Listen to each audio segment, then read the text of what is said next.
voilà, comme promis, je vous fais une petite vidéo pour terminer l'année, pour répondre aux questions que vous m'avez posées sur Instagram et Facebook. Donc c'était l'occasion de faire une vidéo parce que c'est quelque chose que je ne fais jamais. Donc autant terminer l'année avec quelque chose de nouveau. Du coup j'ai noté tout ce que vous m'avez dit et je vais essayer de répondre dans l'ordre, enfin pour que ça ait le plus de sens. Du coup la première question c'était de savoir, de connaître mon histoire. Comment j'en étais arrivée jusqu'au Canada. Pourquoi j'ai pris la décision. J'étais commerciale avant de partir. J'étais commerciale pendant 3 ans dans le domaine de l'industrie. Au bout de presque 3 ans, en fait, j'avais envie de faire autre chose. J'avais 26 ans et ça faisait 1 an que je réfléchissais justement à faire autre chose. Et comme j'aimais vraiment l'entreprise pour qui je travaillais, j'avais pas vraiment envie de partir à la concurrence. Et j'avais cette envie de partir à l'étranger qui traînait depuis quelques années. Donc je me suis renseignée pendant ma dernière année là-bas. Et juste avant mes 3 ans, en fait, je suis partie pour le Canada. Le Canada, pourquoi le Canada? Je voulais partir aux États-Unis à la base. Et en fait, partir aux États-Unis, c'est très compliqué au niveau des visas. Et j'ai découvert le Canada, j'avais une copine qui habitait à Montréal. Je me suis un peu plus renseignée, j'ai tenté ma chance, parce qu'à cette époque-là, c'était... moi j'ai fait ma première demande en février 2014. C'était la première fois que c'était des demandes en ligne. C'était une catastrophe. Honnêtement, c'était une catastrophe. Beaucoup de déçus, puisque les serveurs n'ont pas tenu. Enfin, il y avait 3 rondes. Et j'ai réussi à avoir ça à la deuxième, c'était le 15 février 2014. Et le 21 février pour mon anniversaire, j'ai reçu une des premières confirmations. Et bon, c'était le même principe que maintenant, il y avait encore pas mal de papiers à envoyer, mais c'était vraiment... En fait, le principe était le même, c'était juste la sélection qui était différente. Mais le principe des papiers était le même après. Et ensuite, le 1er mars, je crois que j'ai eu la réponse définitive. Et le 10 ou 11 mars, je posais ma démission, quoi. Donc j'avais le temps de bien me préparer, de savoir ce que je voulais. Et j'ai terminé le 17 juin 2014. Le 1er juillet, j'étais dans l'avion pour Toronto, que je n'avais jamais vu. Je ne connaissais pas du tout. J'étais jamais allée en Amérique du Nord avant. Donc c'était complètement nouveau. Je partais avec ma valise et à l'aventure. Ensuite, oui, du coup, en fait, la question qui revient souvent, c'est pourquoi es-tu partie vivre à Toronto? Pourquoi Toronto? Pourquoi j'ai choisi Toronto? Parce que de toute façon, mon choix, il était entre... Enfin, mon choix, le choix que moi, je pensais avoir, du moins, parce qu'après, ça c'est personnel, c'était Vancouver, Toronto ou Montréal. C'est les 3 plus grosses villes. Vancouver, j'ai ma famille qui est à Seattle. Donc ça aurait pu être une bonne idée. Mon cousin aurait aimé que j'aille là-bas. Mais je trouvais que c'était trop loin de la France. 9 heures de différence, c'est plus difficile à gérer que les 6. Et en plus, pour rentrer, c'est moins facile. Montréal, parler français, ça m'intéressait pas parce que mon premier challenge, c'était vraiment d'apprendre l'anglais. Et quand j'ai regardé Toronto, c'était la capitale économique. Donc je me suis dit...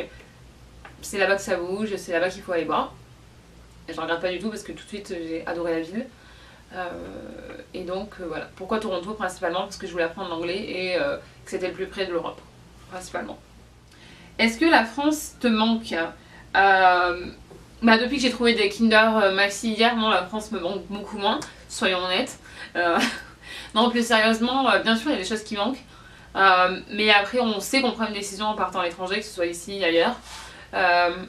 On le sait en fait, et on sait qu'il y a des choses qui vont nous manquer. Après on compense par d'autres choses parce qu'il y a des choses ici qu'on n'a pas en Europe. Donc c'est un équilibre, et c'est vrai que la première année je suis pas rentrée du tout, et ça sera à refaire. Je rentrerai sur les 1 an. Là ça fait pratiquement 1 an que je suis revenue. Je suis déjà rentrée en France en novembre et je rentre en février pour mes 30 ans. Donc j'ai mes amis qui sont venus, pas tous malheureusement, mais ça y fait énormément aussi de pouvoir avoir ses copines parce qu'on se sent vraiment comme à la maison. Après ça me manque, oui, ça manque de pouvoir aller acheter du fromage plus simplement. Mais ça me manque pas au point de me rendre triste en fait. Parce que je pense qu'aussi de ma nature positive, je vois le bon côté des choses et j'apprécie quand je suis en France, j'apprécie quand je suis ici parce que je préfère profiter de ce que j'ai maintenant. On sait pas ce que l'avenir nous réserve donc voilà, juste ramenez-moi des ravioles et normalement ça devrait aller. Je vais continuer sur le Canada parce qu'après j'ai pas mal de questions aussi sur mon job, mais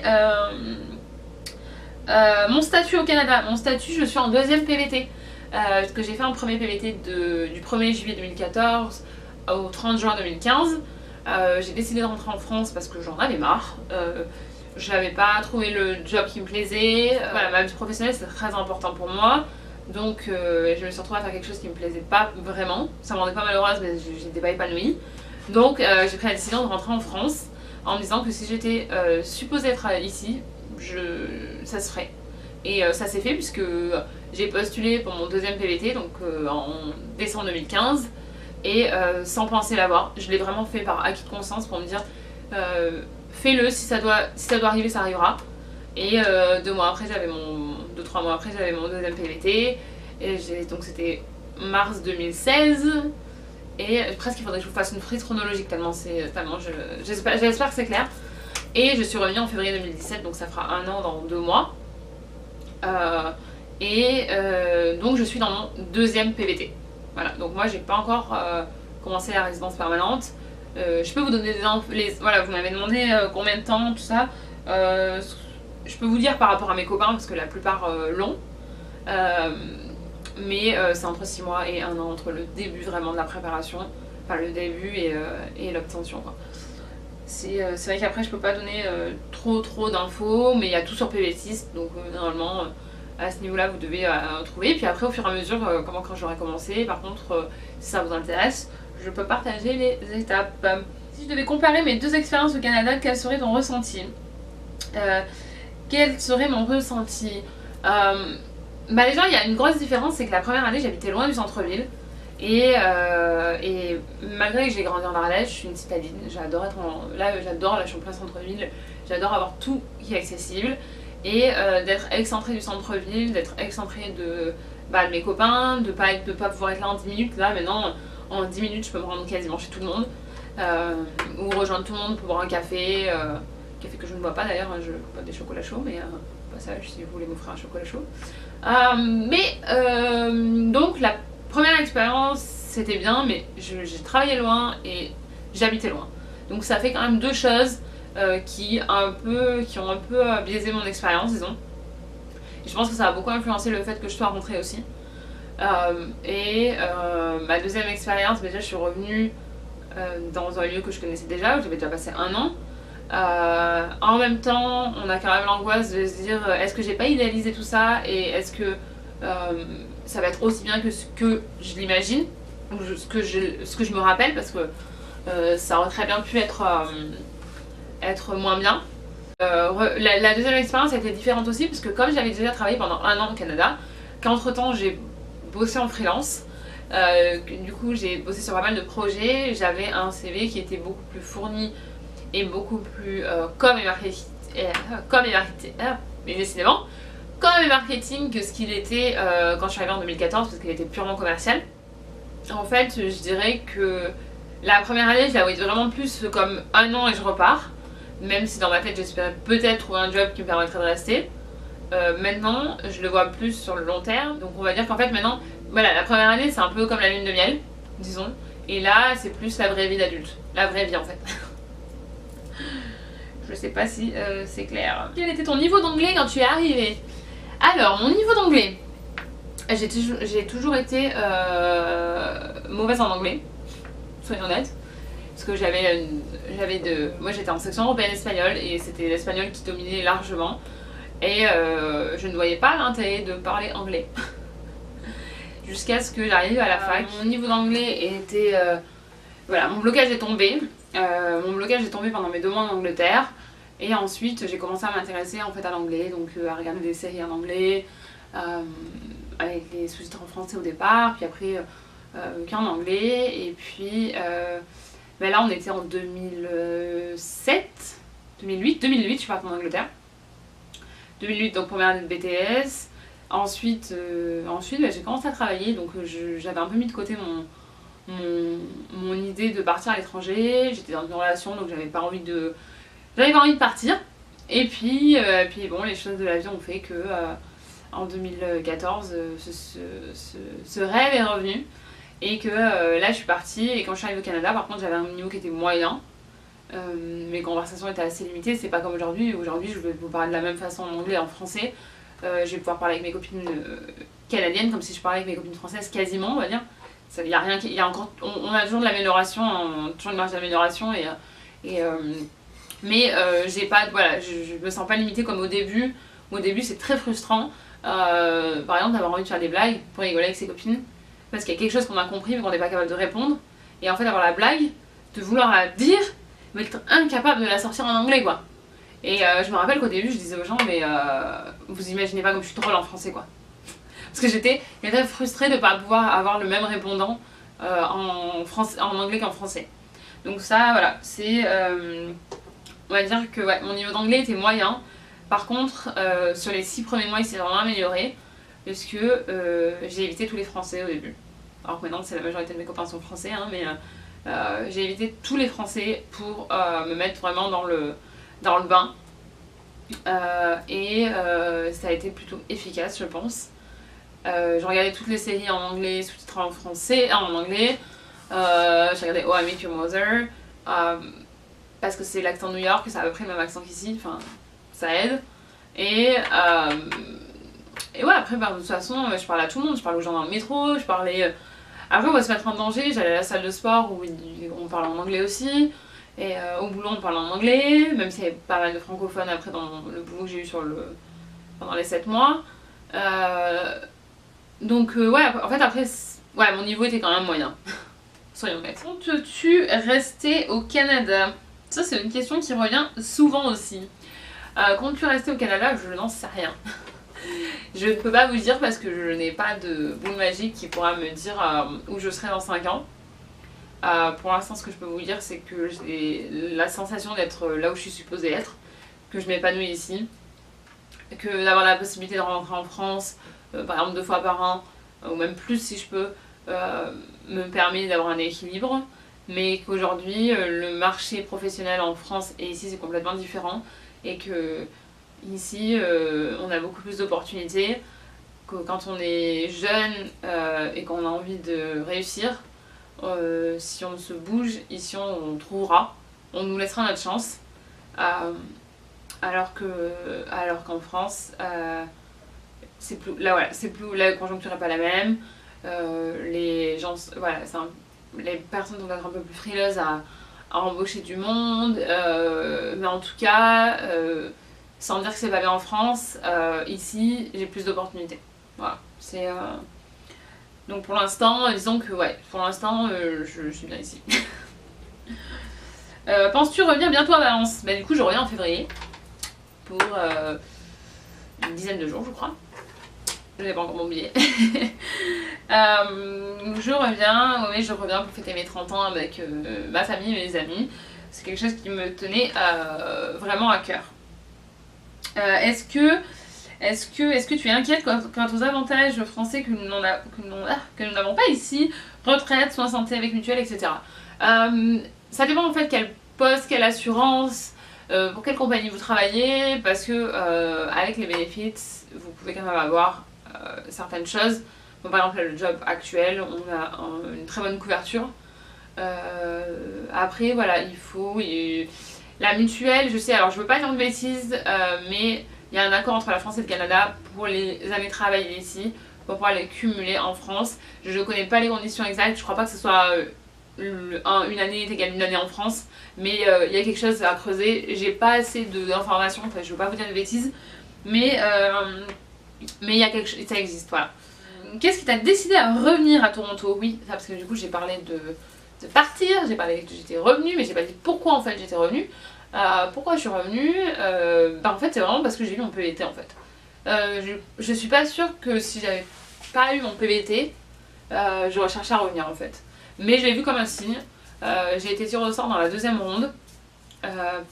Pour moi du coup c'était bon bah voilà, c'est C'est le destin qui te dit que tu dois quelque chose à finir là-bas, que tu dois retourner là-bas, donc je me suis pas posé 1000 questions en fait.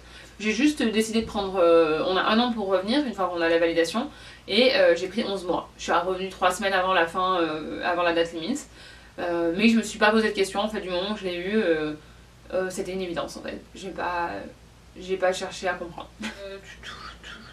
Pour le test de langue, pour la RP, du coup, bon bah quand même, ça je peux vous répondre parce que je me suis renseignée tout ça, et non, je ne vais faire que le français. Voilà, je ne vais pas passer le test en anglais parce que j'ai pas besoin de passer le test en anglais pour avoir plus de points. Et en fait, le seul avantage apparemment d'après les personnes autour de moi qui l'ont passé, c'est que celui en anglais il y a des dates très régulièrement, alors que celui en français il y a des dates moins souvent. Mais j'ai une copine qui vient de le passer et elle a pris rendez-vous, elle a pas eu à attendre très longtemps pour avoir son rendez-vous en français, donc je le ferai en français, la langue que je maîtrise le mieux. Pour les lunettes dentistes et tout ça, est-ce que tu vas au Canada ou tu attends de rentrer en France?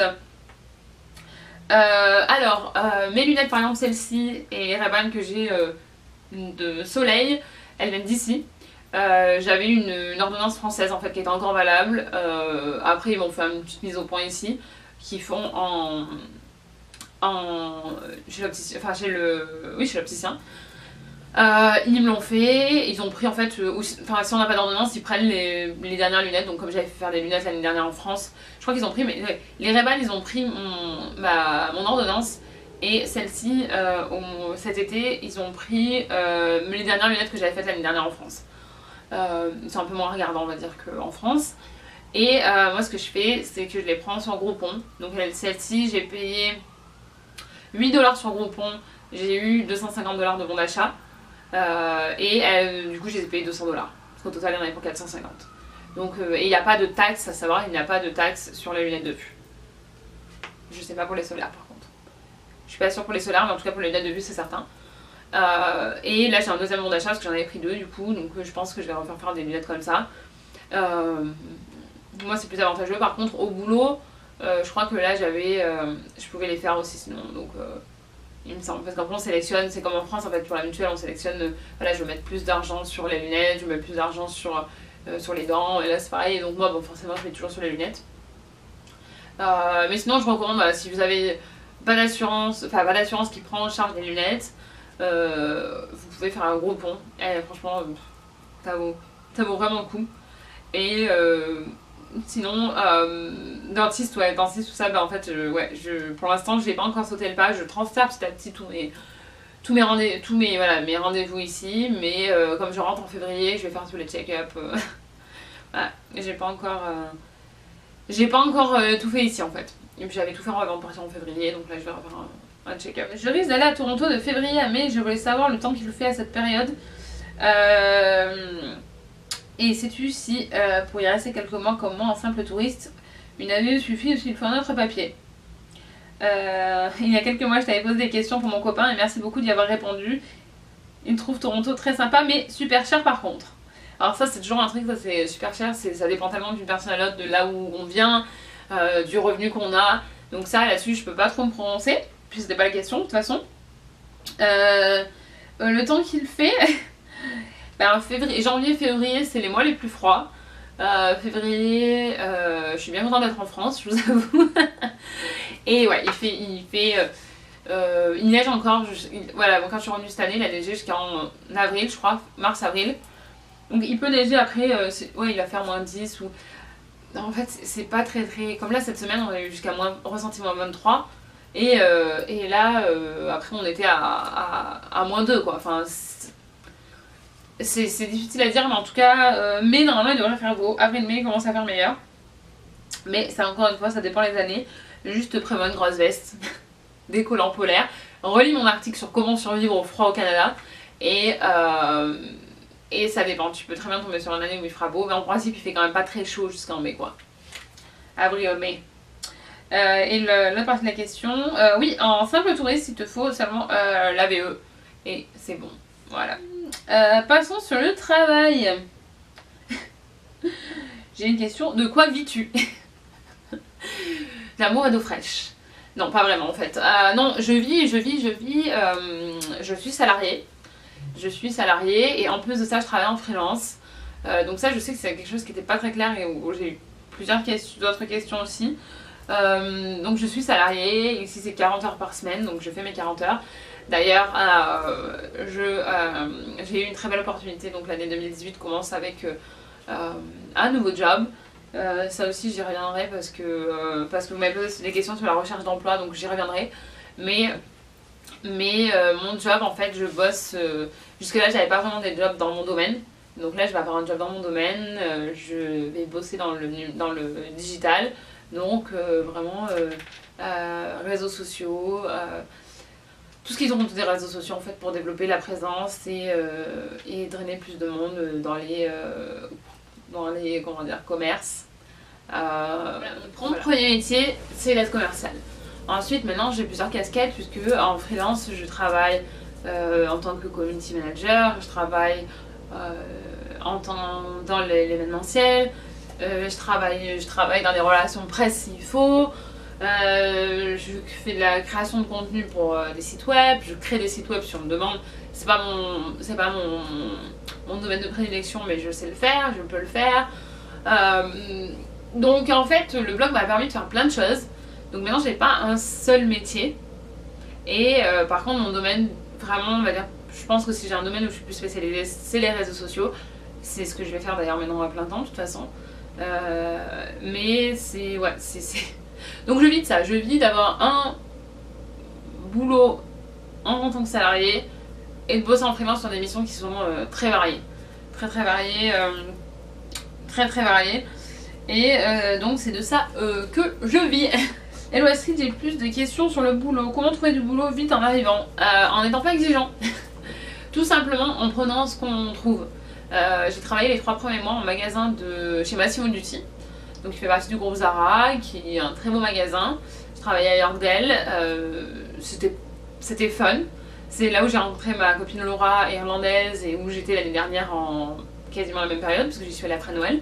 Après Noël jusqu'à la première semaine de janvier pour son mariage. On s'est rencontrés quand on travaillait là-bas et au début en fait faut pas être exigeant. En fait au Canada il faut vraiment avoir sa première expérience et une fois qu'on a une première expérience, que quelqu'un nous a fait confiance, qu'on a des références canadiennes, la suite s'enchaîne beaucoup plus facilement. Donc c'est ce que je recommande à tout le monde, c'est ne vous mettez pas en tête que vous allez retrouver directement l'équivalent de ce que vous aviez en France, parce que dans ce cas-là, ça va rien de bouger. Et il faut pas avoir peur de faire un pas en arrière pour mieux sauter. Puisque aujourd'hui, après quasiment un an de mon retour en France, de mon retour au Canada, j'ai trouvé le job qui me plaît. Là, je sais que l'année 2018... l'année 2018 doit être géniale. Mais ça prend du temps. Ça prend du réseau parce que comme dans beaucoup d'endroits, c'est pas spécifique au Canada, mais la plupart des grosses offres ne sont pas en ligne. Elles sont ou comblées en interne ou comblées par le réseau. Donc en fait il faut développer son réseau, il faut sortir, il faut être présent, il faut être visible de partout. C'est un travail. C'est un travail à part entière, mais c'est le conseil que je donnerais au début, c'est postulez partout et n'ayez pas peur de sortir de votre zone de confort. Bosser en magasin, j'avais jamais fait et ça a été une bonne expérience. Voilà, j'ai quand même une très bonne expérience de ces 3 mois et puis il faut dire voilà, ça permet aussi de découvrir la culture canadienne. Enfin, ça, je pense que c'est même valable de toute façon pour tous les pays où on déménage. Ça permet de s'imprégner de la culture, de se repérer dans la ville, commencer un peu à connaître les moyens de chercher du travail ici, connaître les endroits où il faut aller. Et je suis persuadée que ces 3 mois-là m'ont vraiment aidé à m'imprégner de la culture. Et puis se dire qu'on a un job sans responsabilité, ça permet, en fait c'est 8 heures, enfin c'est 40 heures par semaine. Et le reste du temps, ça permet de chercher autre chose, ça permet de découvrir la ville, ça permet de visiter. Moi je pense qu'il ne faut pas être trop exigeant au début.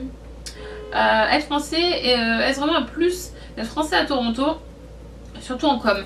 Être français à Toronto c'est un plus, oui oui, c'est définitivement un plus parce que ils ont besoin de francophones. Il n'y a pas assez de francophones. Par contre, ça vous trouvera pas un job de façon magique et instantanée. Par contre, il y a beaucoup de jobs, même débutants, on va dire, qui sont accessibles, donc pour débuter, qui sont accessibles quand on parle bien français, même si l'anglais est un peu chaotique.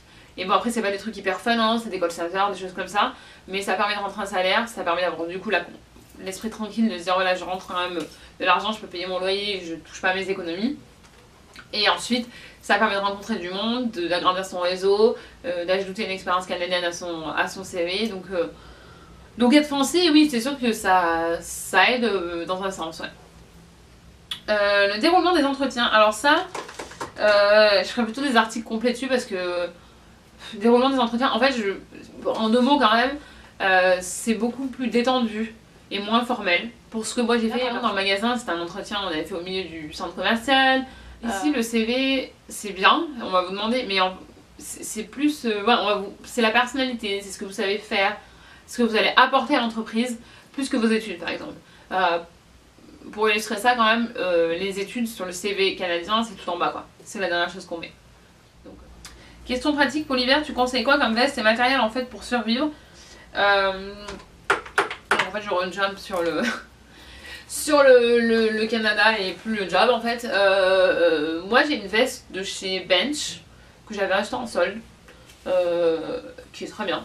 C'est pas la plus jolie, c'est pas la plus moche. Si vous comptez rester qu'un hiver, achetez pas une Canada Goose à 900 $ quoi. Ça c'est mon conseil. Et après les bottes, j'en ai acheté là une paire dans un petit magasin à 30 $. C'est juste pour me dépanner parce que j'habite en plein centre-ville donc c'est assez dégagé quand même et que je suis un peu réfractaire à porter des bottes moches. Je l'ai vraiment très mal vécu la première année d'avoir des bottes moches. Sinon après ce que la plupart des gens font c'est mettre des bottes de chez eux au boulot et après au boulot on switch sur des chaussures plus jolies. Mais j'ai pas envie de foutre 200 $ dans des bottes moches. J'ai un peu de mal à dépenser de l'argent sur des trucs que je n'aime pas. Voilà. Donc j'ai une paire de bottes qui me tient chaud, je les ai testées tout à l'heure, elle me tient chaud. Et on verra bien, si elle tient pas, 30 $, j'ai pas pris beaucoup de risques. Et sinon, la veste, voilà, la veste... Après il faut jouer sur les épaisseurs quoi. Il faut quand même qu'elle soit assez grande pour pouvoir mettre plusieurs épaisseurs dessous. Mais voilà, typiquement je suis pas du tout habillée pour aller à l'extérieur là. J'ai rien, voilà. C'est vraiment...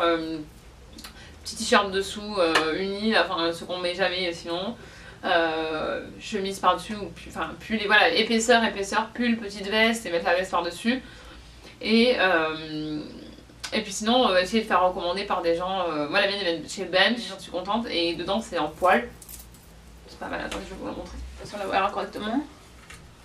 Voilà, elle est lourde. Elle est lourde, elle est pas si moche quoi. Et mes petites boîtes toutes simples, voilà, toutes fourrées à l'intérieur quoi. Pour 30 $, on n'a pas pris de grands risques. Mais si vous êtes là pour la première, enfin si c'est la première année, vous n'êtes pas sûr de rester ou vous prévoyez juste de rester 2 ans, n'investissez pas. Après regardez sur les groupes des PVTistes, il y a toujours des gens qui vendent des choses. Suivant le quartier où vous habitez, vous avez des groupes Facebook aussi où ils vendent des choses. Je sais que moi City Place, j'en ai un autre où je vois les gens qui vendent et puis voilà, rachetez, ne vous ruinez pas si vous pensez pas rester quoi, ou si vous n'êtes pas encore sûr. Oui, mais je crois que c'est tout.